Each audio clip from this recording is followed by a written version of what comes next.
Good morning. Yeah. Call There we go. Good morning.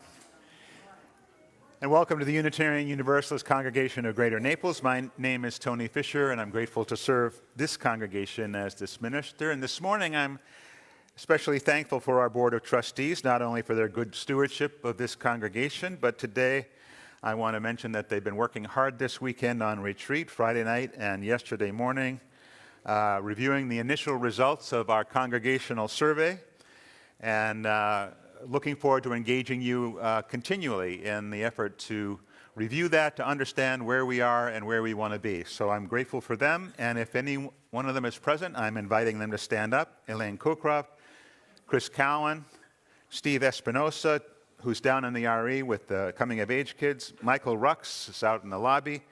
Jay Cockcroft, David Sleeper, also out in the lobby. So thank you all for your efforts.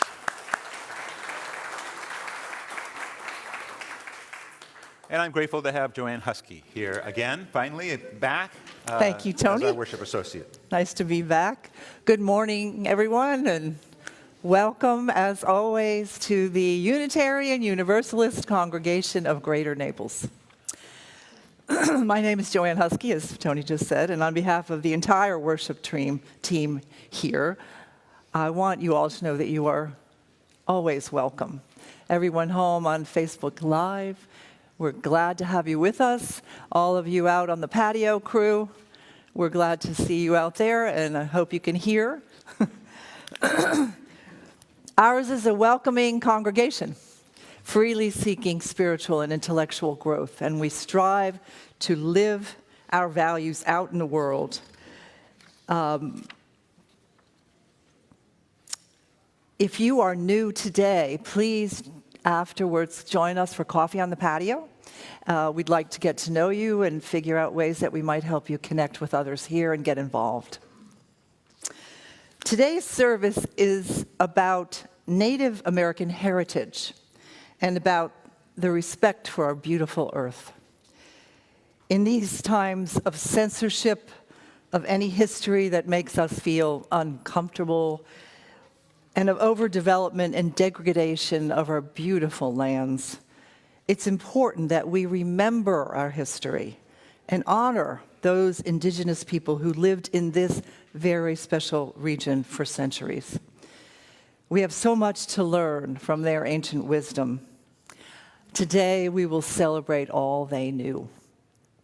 As always, we're happy that Sean and Abby are here to give us beautiful music, and that Dan is running all the AV back there, and all the devoted kitchen crew is working hard to make sure that you all have a wonderful, happy coffee hour afterwards. And for all the people who serve this community, thank you all for your service to this community. So now let's take a deep breath and let's settle ourselves into this time of worship with the morning's prelude.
This morning, I invite you to join me in the opening words. You have a simple part.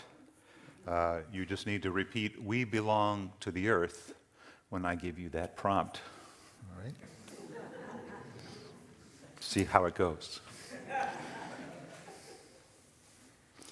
On this beautiful day in Naples, Florida, when the light is bright and the day promises much, we take a savoring breath and say, "We belong to the earth."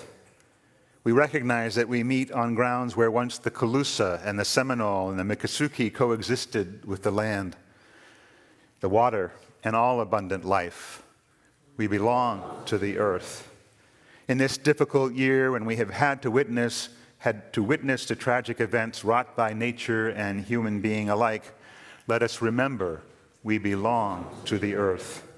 In our times of sorrow and our times of joy, and all the spaces in between, we find comfort in knowing we belong to the earth. At this point along history's road, where opportunity exists in every moment, but only if we are awake to the possibilities, we must acknowledge that we belong to the earth. In this earthen chalice, we kindle a fire of warmth and light, of hope and unity for all life, and for this life-giving planet that is our home. We belong to the earth. Please join me in sharing our chalice lighting words. The words will be on your screen. May this flame stir our hearts and remind us of our mission, to be truly welcoming, to grow in mind and spirit, and to widen the circle of peace, justice, and love.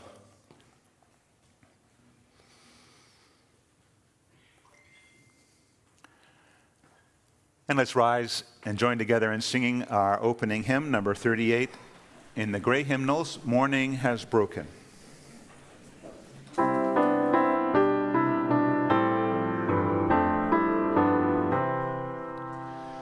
Morning has broken like the first morning.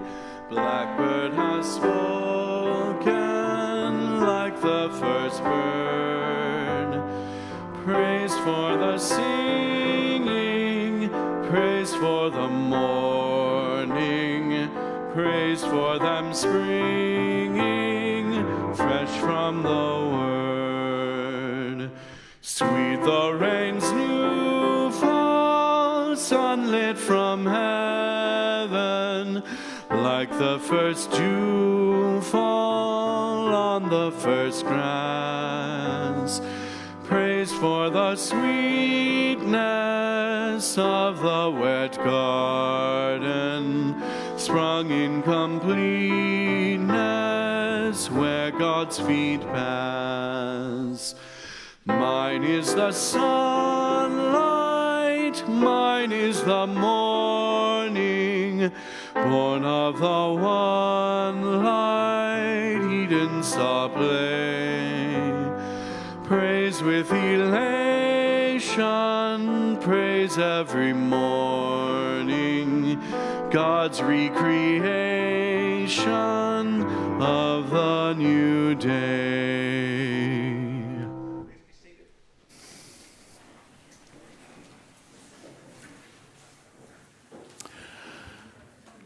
So tomorrow is Indigenous Peoples Day, a celebration that began in Berkeley, California in 1992 as an alternative to Columbus Day. It is an official holiday in 18 states, and in 2021, our current president formally commemorated the holiday with a presidential proclamation, becoming the first president to do so.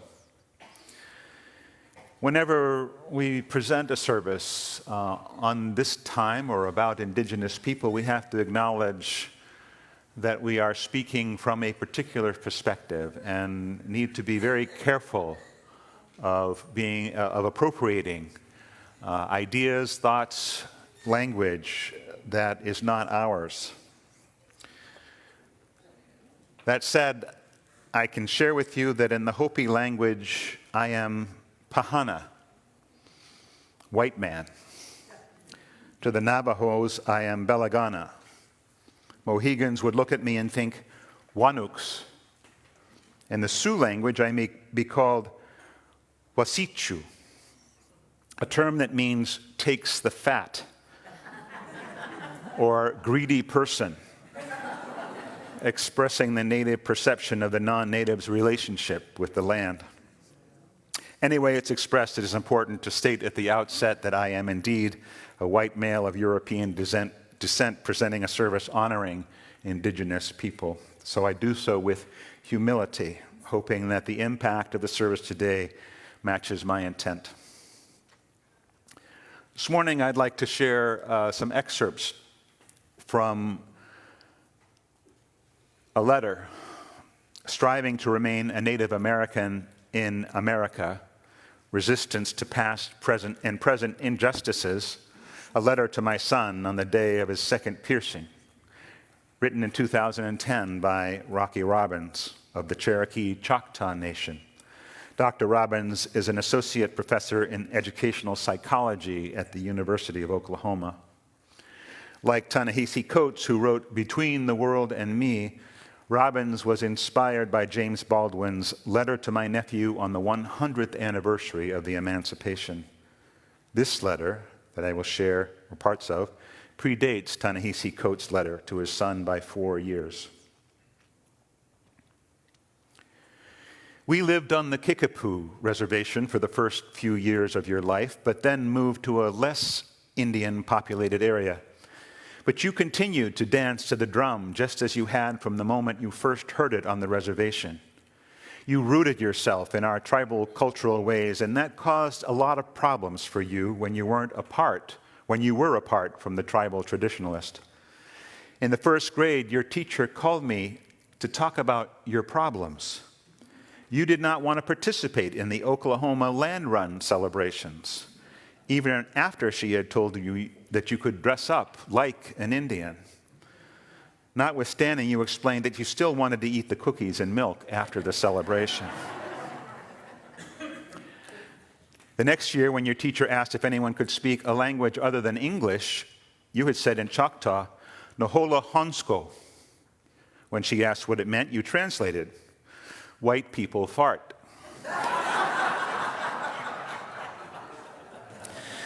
When I asked you why you had made such a comment, you explained that the other children had made fun of you and your long hair and said that Indians kill people with tomahawks. I remember the mythology class that covered Greek, Roman, and Nordic myths.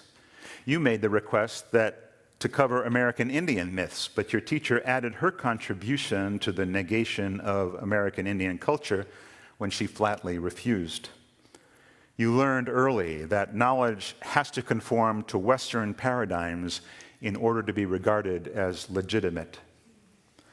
As a Native American traditionalist in this country, you had no choice but to see and to run into oppressive structures that many people are never aware of as you progressed on your path in the direction of liberation. Too often, the dominant culture simply holds assumptions that it never questions. Whenever we express our beliefs, the Native Americans, and perspectives to them, instead of grafting them into their own so they might expand as human beings, they find our capacity for reality testing. I remember going into the principal's office at your high school to sit in the corner to wait on you. I heard one of the office staff speaking loudly and openly, telling a parent that they had decided not to send the cheerleaders to Riverside Indian School for the basketball game because it would be dangerous. You know how they are towards white girls. I thought of all the trouble you had at the school and wondered how the Indian students who made up 20% of your school felt in a place that did so little to even hide their white supremacist feelings and ideas. But from early in your life, you had the courage to shine a light on false appearances. You learned how threatened many Euro-Americans are whenever a Native American refuses to accept the larger society's definitions of who we are. Many of our own people have come to accept lies about this life we lead and have forgotten the power and spirit of the old ways. Because of the unremitting lies and deceit Native Americans have been bombarded with, the question of reality is central for us. Everything in our socially constructed experience conspires to forcibly transform our very concept of who we are as a people and as individuals, to bring us to the point of accepting the rightness of the force used to abuse us. To maintain who we are, we have to resist the seductive messages of what they tell us is reality and see through its superficial appearances. As an immature young father, I often indulged in fear and worry, knowing I could not protect you from the affronts that I knew you would encounter because you are a Native American. And I watched the inevitable occur, but you survived. James Baldwin argues that when a person survives abuse by a group of people who think they are superior because of their race or because they were born with more advantages, that person achieves their own unshakable validation of self. You have survived such abuse, and now you know that no one can control you with cruelty. More than that, you can grow even more as a human being if you can somehow identify with your oppressors and truly wish the best for them without expecting they will love you in return. Loving your enemy in America is a way not easily traversed while aggressive competition rules. We are all relatives, born of Mother Earth. Across the world, among politicians and tribal leaders, we see people who do not see the kinship they share with those they oppose. They speak of change without having the deep wisdom to understand that all of us are a part of the problem as long as we see ourselves as separate entities acting upon the world. Nonetheless, as Native Americans, we are blessed with purification ceremonies and the pipe that remind us that we live in an interdependent world and that every living thing is holy. Let's join together in singing our centering hymn, Gathered Here. You remain seated. We'll sing it through twice.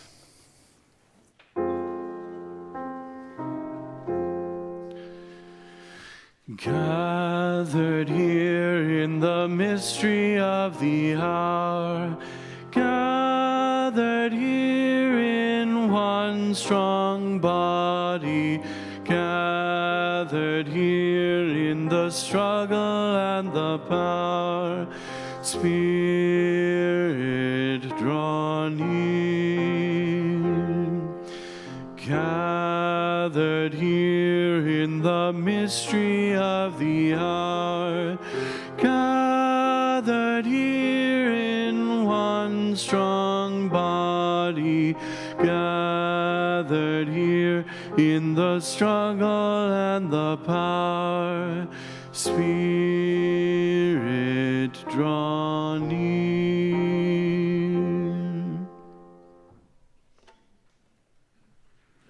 Each other close, we have an opportunity to share with one another those joys and sorrows that we experience in our lives each day or each week. If you have a joy or a sorrow you'd like to share, I'll come out in a minute with the microphone and hope that you will share. I do want to express my sorrow and hopefully our collective sorrow at the events that are going on in the Middle East. The people in Palestine and Israel who are struggling with a reality that many of them did not create. And yet, we are all responsible for our silence. This is a difficult time in that area and in the world. And we acknowledge the deep pain, the fear, and the anxiety that people there and across the world feel.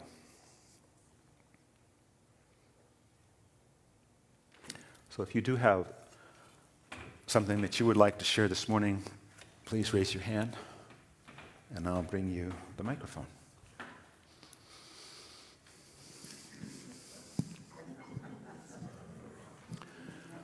Great. Last chance. Okay.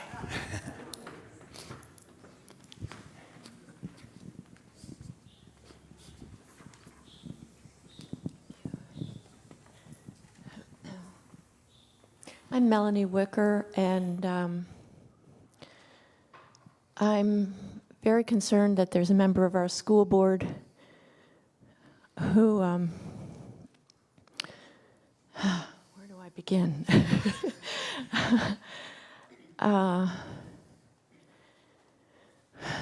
Seems convinced that the United States is in the grip of communist plan to overtake our schools and the rest of us, and that it's his mission to make sure that the curriculum is radically twisted so that that doesn't happen. I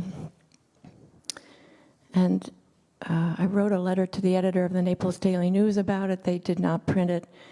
I was hoping that there would be more people who could come to the meeting on Tuesday and speak up against this person. And his supporters, who don't seem to show up at the meetings, maybe they're watching on their Zoom screens at home.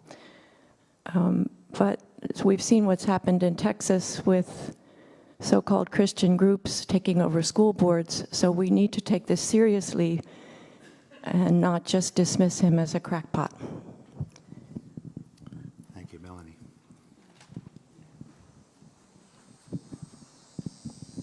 Good morning, everyone. Good morning, Pastor Fisher.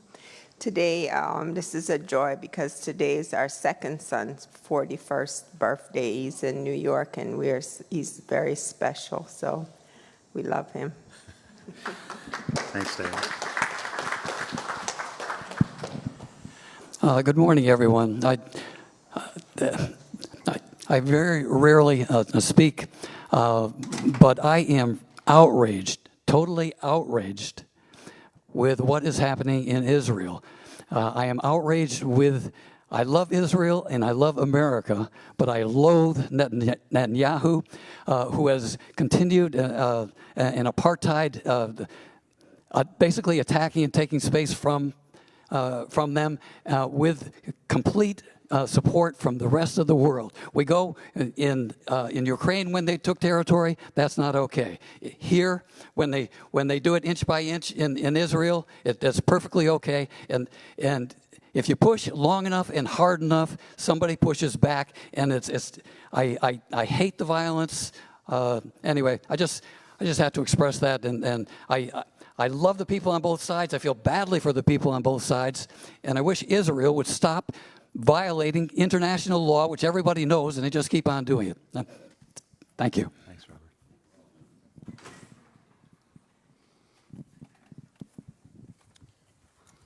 Robert. Good morning. My name is Earl Anderson, and my wife and I returned from Vermont just a few days ago, and it's a joy to be back. The trip was a little, well, it was an adventure. And several years ago, my wife and I found a saying in a Chinese fortune cookie: "Life is a bold and creative adventure," and our lives have been that. But anyway, just a couple quick examples. Living in Vermont and giving our ages and all, we no longer drive, so we fly. So we have our arrangement for our pickup truck. Of course, if you live in Vermont, everybody has a truck. And anyway, it was going to be picked up, I think, earlier this past week and would be here, by the time we got here. So on the day that it was supposed to be picked up, I called our fellow, who was a very, very nice man. Anyway, said, "Well, where are you?" And he said, "Well, I'm in Naples," and we're in Vermont. So that didn't work. But anyway, we kind of, worked our way out through that. So the truck will be here next Friday.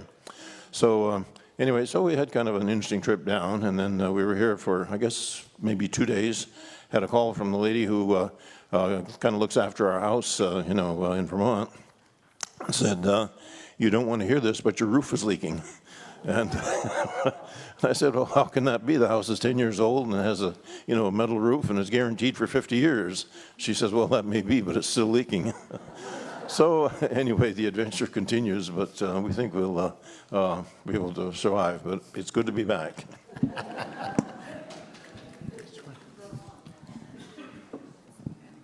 The joy is that he's got a neighbor that calls. That's the joy. Good morning. I'm Ann Fullerton. I was an art teacher in the Upper Peninsula of Michigan, 12 miles from an Indian reservation. Many of the students in my high school, 30%, were Native Americans. And I want to thank Tony particularly for bringing this prejudice to our attention, because it does exist. It is in our schools, and messages like this can only help, but we're only speaking to the choir here.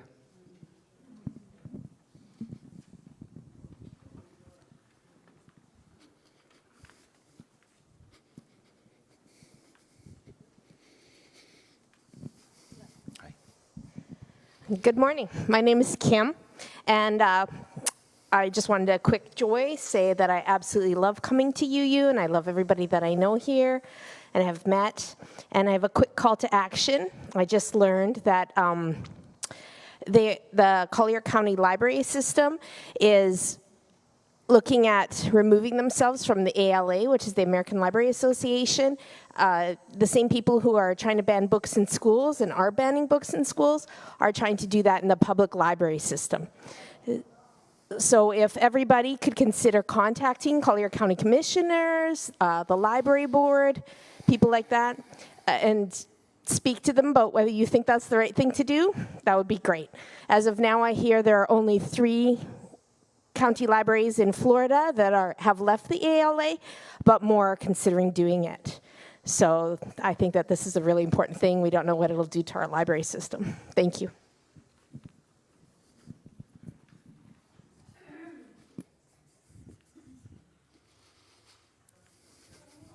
Oh, wait, one more? Okay. Joanne? Good morning. I'm Joanne Womack. This has stirred me to remember a confession I need to make. I grew up in Tampa, Florida, and when I was in high school, we had one Native American boy in our high school. I didn't know him. It was a large high school. I didn't have to know him, but I never tried to know him. I never spoke to him even, as most of my friends never spoke to him. He was different, right? I heard some years later he committed suicide.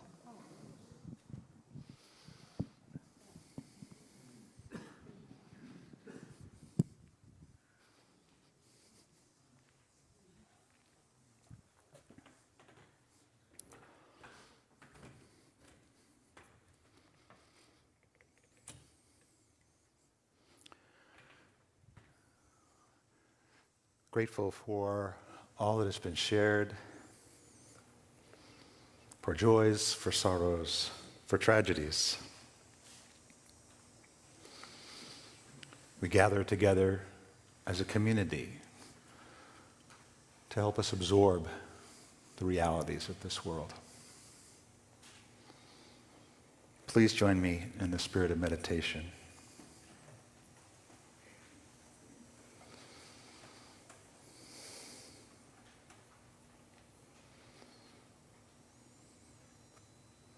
Spirit of life, help us see that our way is blessed, whether it is rough or smooth. Spirit of love, grow within us so that together we can build a world where the needs of all can be met. Spirit of truth, quicken our sense of what is right and good so that we may be models for those who come after us. Spirit of compassion, nurture our spirits so that we can create a place where others too can be healed and strengthened.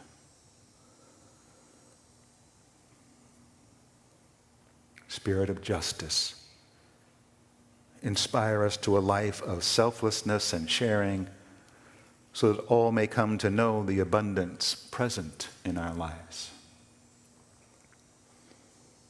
Spirit of hope, stay with us now and always as we strive toward the goal of peace and beloved community here in our earthly home.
Chief Dan George was a chief of the Seal-Wau-Tooth Nation, a Coast Salish band whose Indian reserve was located in the southeast area of North Vancouver, British Columbia, Canada. He was an actor, a musician, a poet, and an author. And as an actor, he is best remembered for portraying old lodge skins opposite Dustin Hoffman in Little Big Man, for which he was nominated for an Academy Award for Best Supporting Actor. During his acting career, he worked to better promote understanding by non-Aboriginals of the First Nations people. His soliloquy, Lament for Confederation, an indictment of the appropriation of native territory by European colonialism, was performed at the City of Vancouver's celebration of the Canadian Centennial in 1967.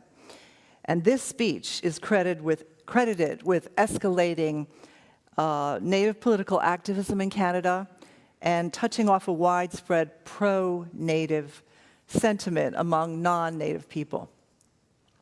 George was well known for his poetic writing style, and in 1974, he wrote My Heart Soars. Here is My Heart Soars by Chief Dan George. The beauty of the trees, the softness of the air, the fragrance of the grass speaks to me. The summit of the mountains, the thunder of the sky, the rhythm of the sea speaks to me. The faintness of the stars, the freshness of the morning, the dewdrop on a flower speaks to me. The strength of the fire, the taste of the salmon, the trail of the sun, and the life that never goes away. And my heart soars.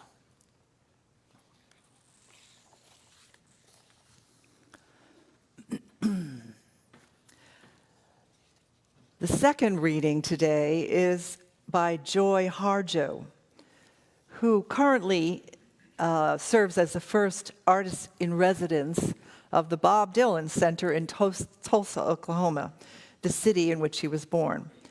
Harjo was the first Native American to have been named a Poet Laureate of the United States, and is the only second poet to have been appointed for 3 different terms. She's a founding member and chair of the Native Arts and Culture Foundation, and in 2019 was elected Chancellor of the Academy of American Poets. She has since been inducted. So many indictments lately. Since been inducted into the National Women's Hall of Fame, National Native American Hall of Fame, and the American Philosophical Society. The Calling the Spirit Back from Wandering the Earth in Its Human Feet by Joy Harjo. Put down that bag of potato chips, that white bread, that bottle of pop. Turn off the cell phone, the computer, and the remote control. Open the door, and then close it behind you. Take a breath offered by friendly winds. They travel the earth, gathering essences of plants to clean and give it back with gratitude. If you sing it, it will give your spirit lift to fly to the stars, ears, and back. Acknowledge this earth who has cared for you since you were a dream, planting itself precisely within your parents' desire. Let your moccasin feet take you to the encampment of the guardians who have known you before time, who will be there after time. They sit before the fire that has been there without time. Let the earth stabilize your post-colonial insecure jitters. Be respectful of small insects and birds and animal people who accompany you. Ask their forgiveness for the harm that we humans have brought upon them. Don't worry. The heart knows the way through. There may be high-rises and interstates and checkpoints and armed soldiers, massacres, and wars. And those who will despise you because they despise themselves. The journey might take you a few hours, a day, a year, a few years, 100, 1,000, or even more. Watch your mind. Without training, it might run away and leave your heart for the immense human feast set by the thieves of time. Do not hold regrets. When you find your way to the circle, to the fire kept burning by the keepers of your soul, you will be welcomed. You must clean yourself with cedar and sage and other healing plants. Cut the ties to failure and shame. Let go of the pain that you are holding in your mind and your shoulders, in your heart, all the way to your feet. Let go of the pain of your ancestors to make way for those who are heading in our direction. Ask for forgiveness. Call upon the help of those who love you. These helpers may take many forms: animal, element, bird, angel, saint, stone, or ancestor. Call your spirit back. It may be caught in corners and creases of shame and judgment and human abuse, but you must call it in a way that your spirit will want to return. Speak to it as if it was a beloved child. Welcome your spirit back from its wandering. It may return in pieces, in tatters, but gather them together. They will be happy to be found after being lost for so long. Your spirit will need to sleep for a while after it is bathed and given clean clothes. But now you can have a party. Invite everyone you know who loves and supports you. Keep room for those who have no place to go. Make a giveaway. And remember, keep the speeches short. And then you must help the next person find their way through the dark.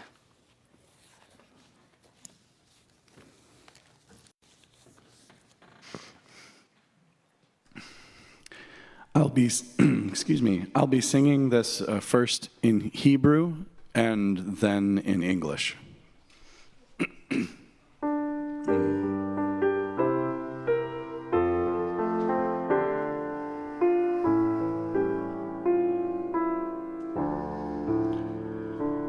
Eli,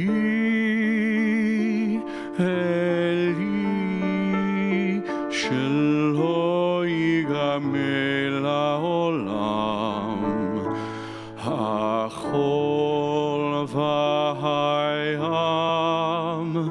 rishrush shel hamayim, barak השמיים תפילת האדם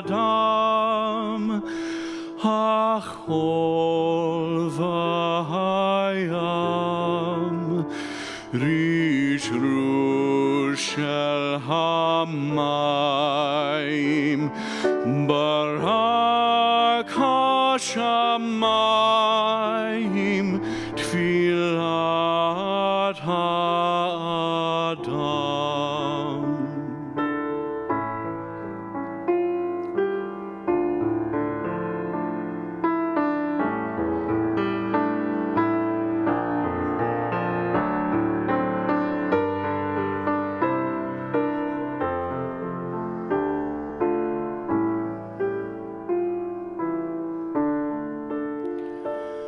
O God, my God, I pray that these things never end. The sand and the sea, the rush of the waters, the crash of the heavens, the prayer of the heart, the sand and the sea, the rush of the waters, the crash of the heavens, the prayer of the heart.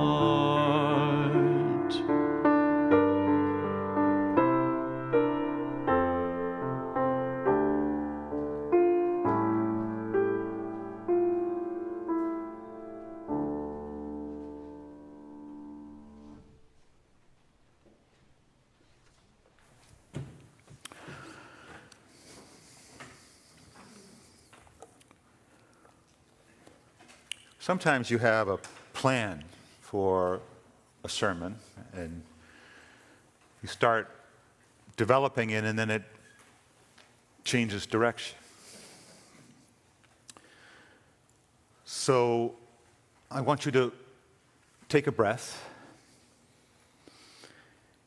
and I want you to think about any time when you've been in touch with the land and your heart has soared, when your spirit has returned home and you have felt at one with all that's around you.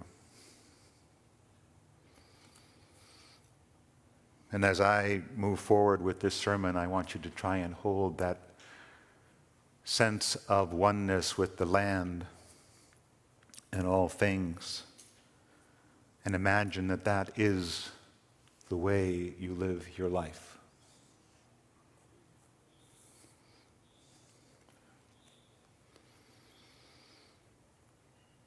History is written by the victors, so Winston Churchill once said.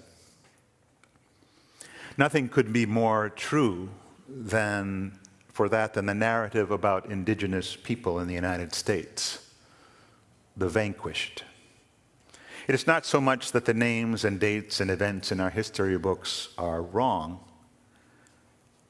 It is that so much is missing altogether, and that a whole reality behind those facts has been removed from the record, or at the very least, glossed over. Here, in the state of Florida, the victors, at least for now, continue the effort to expunge the story of First Peoples from school curriculums.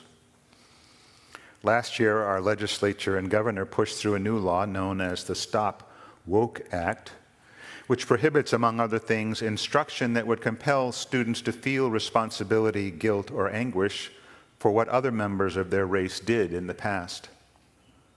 Among the books that have been taken out of the classroom is an 8th grade book that was censored because of claims it gave outsized attention to the negative side of the treatment of Native Americans, while failing to give a fuller account of their own acts of violence.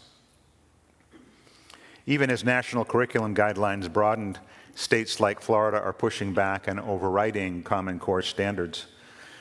A few years ago, the Texas Board of Education found new federal standards to be anti-American because they include negative aspects of United States history. As one board member put it, the purpose of teaching history is to teach students to become proud Americans. 2 years ago, in the only gubernatorial debate prior to the 2022 election, our current governor complained about lessons that taught that the United States was built on stolen land, saying, "That's inappropriate for our schools. It's not true." This nugget sent PolitiFact scurrying off to check the facts. And lo and behold, Philip Deloria, a Native American history professor at Harvard University, responded that, as a general statement, yes, the United States stole land from Native Americans, period. Yet the governor continually repeats his conviction that Florida leaders need to fight attempts to indoctrinate students in classrooms. Roxanne Dunbar Ortiz, author of An Indigenous People's History of the United States, writes that everything in U.S. history is about the land. Who oversaw and cultivated it, fished its waters, maintained its wildlife, who invaded and stole it, how it became a commodity, broken into pieces to be bought and sold on the market. If we continue to limit our understanding of what is a significant part of our history, we do our society, and especially our young people, a great disservice. As Marcus Garvey wrote of the African American experience in the early 20th century, a people without the knowledge of their past history, origin, and culture is like a tree without roots.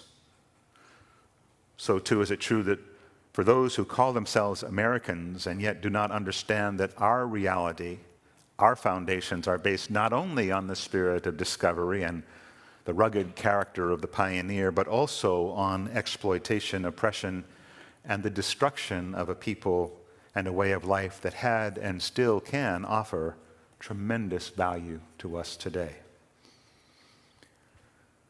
This reality is a part of who we are. It's written into our national family system, and not to understand it clearly and perhaps painfully, not to try to atone in some way for what has been done, perpetuates the problem in our society.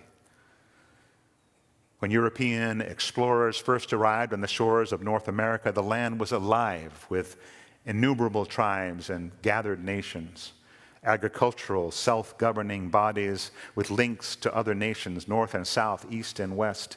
It's estimated that there were 100 million people on North and South American continents. They had their own histories and myths tied inevitably to the land, and their stewardship of the land was the most important aspect of their being. The earth, the universe, as the manifestation of some primordial grandeur, was the ultimate reference point in the people's understanding of the world around them. And every being, not just human beings, achieved its full identity and its full value by its alignment with the land, with the earth itself. And to our detriment and the detriment of the planet, this was the understanding that was literally plowed under with the subjugation and elimination of the native populations as European settlers, with an eye on land as a commodity, made their inevitable way west. Here in the United States, it's estimated that the genocide of native peoples reached 15 million people from the time the first settlers arrived to today. Dunbar Ortiz points out that U.S. policies and actions related to indigenous peoples, though often termed racist and discriminatory, are rarely depicted as what they are: classic cases of imperialism, and a particular form of imperialism called settler colonialism. As anthropologist Patrick Wolf writes, the question of genocide is never far from discussions of settler colonialism. Genocide is certainly part of this story. The cost in shattered lives, however, and in families and lives being separated from the land and from each other has been equally as devastating. In his book, Defund Fear, Zach Norris writes about the federal government's compulsory attendance law of 1891, which enabled federal officers to forcibly take Native American children from their homes and send them off to off-reservation boarding schools. The schools were based on a model of assimilation through total immersion, developed by an Army officer, Richard Pratt, with the Carlisle Industrial Indian School. His motto was, "Kill the Indian, save the man." It was the final frontier in the settlers' war against the original inhabitants.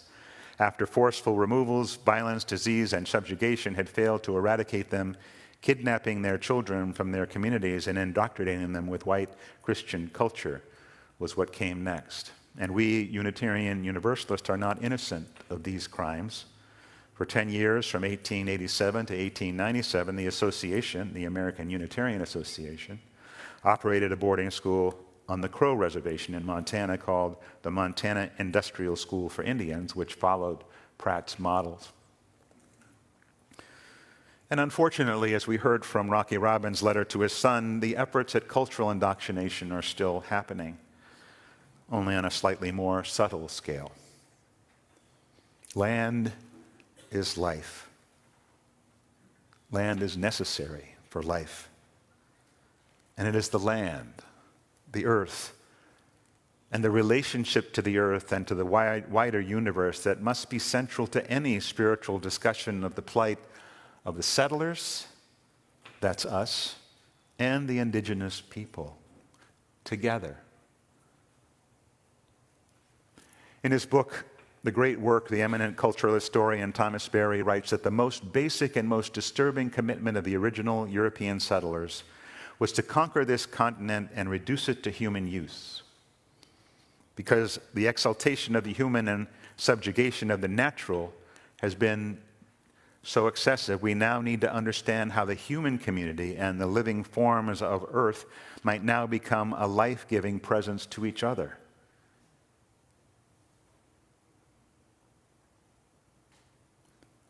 Because the exaltation, let me read that again, and I'm reading this for a second time for you and for me. Because the exaltation of the human and the subjugation of the natural has been so excessive, we now need to understand how the human community and the living forms of earth might now become a life-giving presence to each other. And so it is that we need the wisdom of indigenous people who understood and practiced coexistence. Dunbar Ortiz writes, "Origin narratives form the vital core of a people's unifying identity and of the values that guide them. In the United States, the founding and development of the Anglo-American settler state involves a narrative about Puritan settlers who had a covenant with God to take the land. That part of the origin story is supported by the Columbus myth and the doctrine of discovery. And it was that Puritan vision of domination that sparked the movement west and eventually gave birth to the term manifest destiny, that spoke of the inevitability of this nation extending its influence and control from coast to coast. Thomas Berry suggests that this sense of manifest destiny was not confined to the years of expansion, but has continued to this day." He writes, "With the rise of modern science, we began to think of the universe as a collection of objects rather than a communion of subjects. Thus, while we have more scientific knowledge of the universe than any people ever had, it is not the type of knowledge that leads to intimate presence with a meaningful universe. Our world of human meaning is no longer coordinating with the meaning of our surroundings, with the land.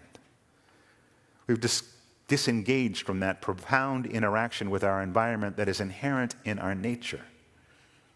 Our children no longer learn how to read the great book of nature from their own direct experience, or how to interact creatively with the rhythms of the earth. Now, more than ever, we need that deeper, more direct experience. We need to learn how to reconnect and see the whole. We need to teach our children how to reconnect and see the whole of history and the whole of the land around us. And so the only real honor we can offer the people of indigenous heritage is to silence our own voices and desires and listen to their stories, stories that are bound to the earth. We need to listen to their wisdom, wisdom that shines through despite the unforgivable tragedies. So may it be.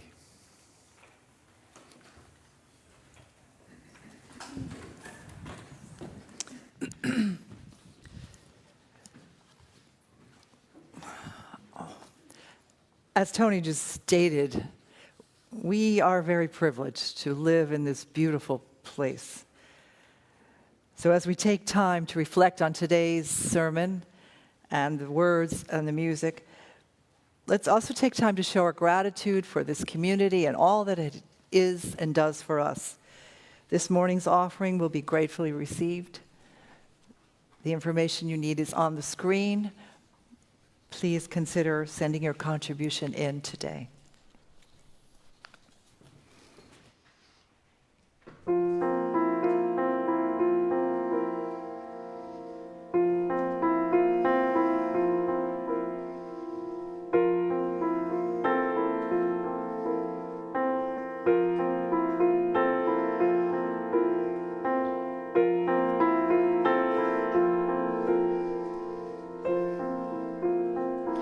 We tell each other stories so that we will remember. Try to find the meaning in the living of our days. Always telling stories, wanting to remember where and whom we came from, who we are.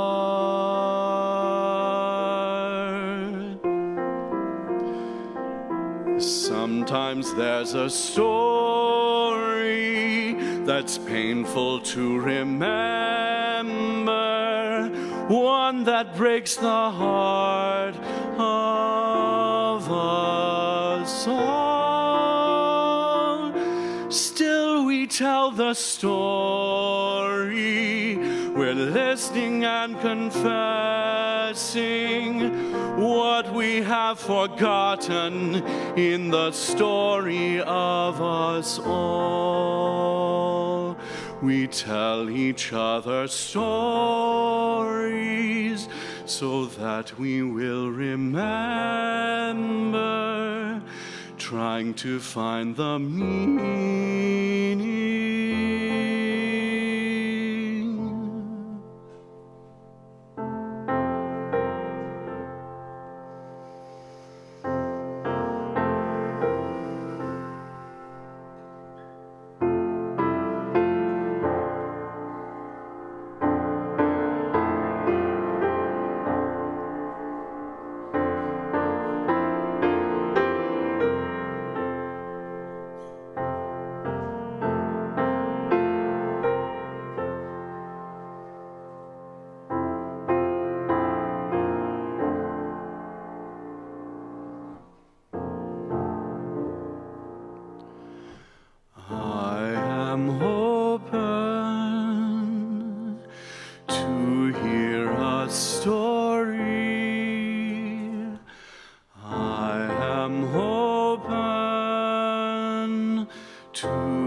Listen, open, listen,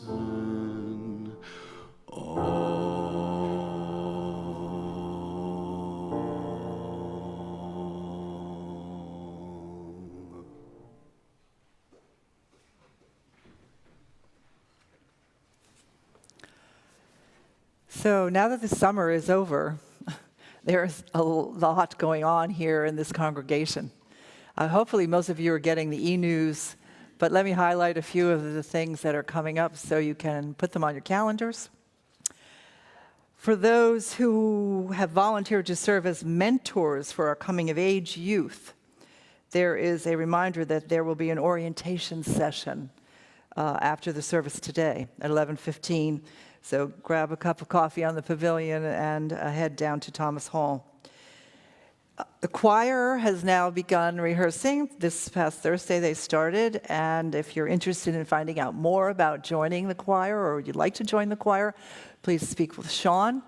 I'm sure he'd be glad to hear from you.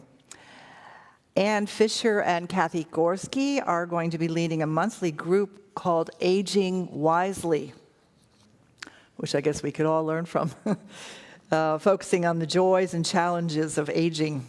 It begins on October 12th from 2 to 3:30, and it's open to everyone. Let's see, there is a first of the season drumming circle on the pavilion this coming Saturday at 2 o'clock. Come and enjoy this really interesting activity of drumming.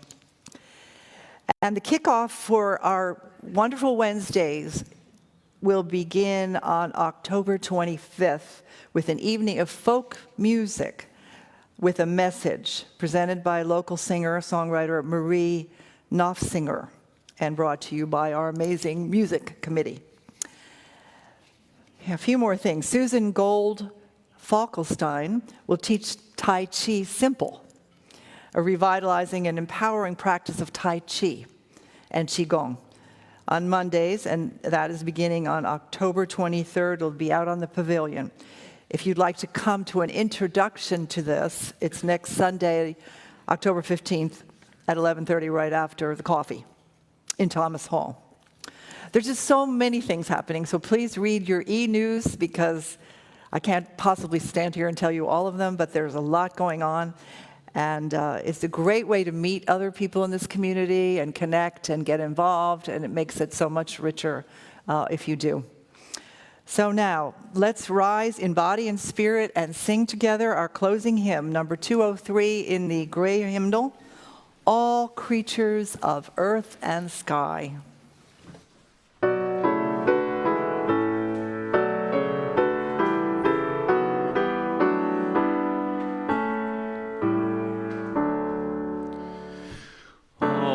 Creatures of the earth and sky, come kindred, lift your voices high.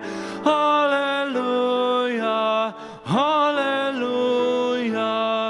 Bright burning sun with golden beam, soft shining moon with silver gleam. Hallelujah, hallelujah.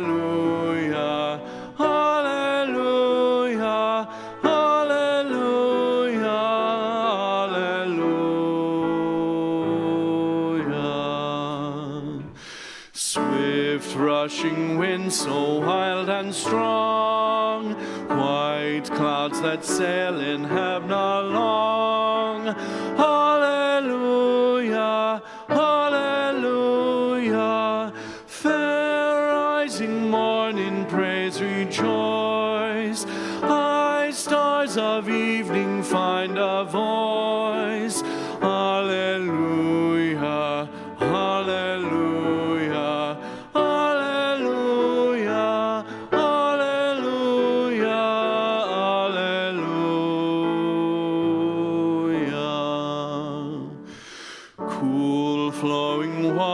Pure and clear, make music for all life to hear. Hallelujah, hallelujah. Dance, flame of fire so strong and bright, and bless us with your warmth and light. Hallelujah, hallelujah.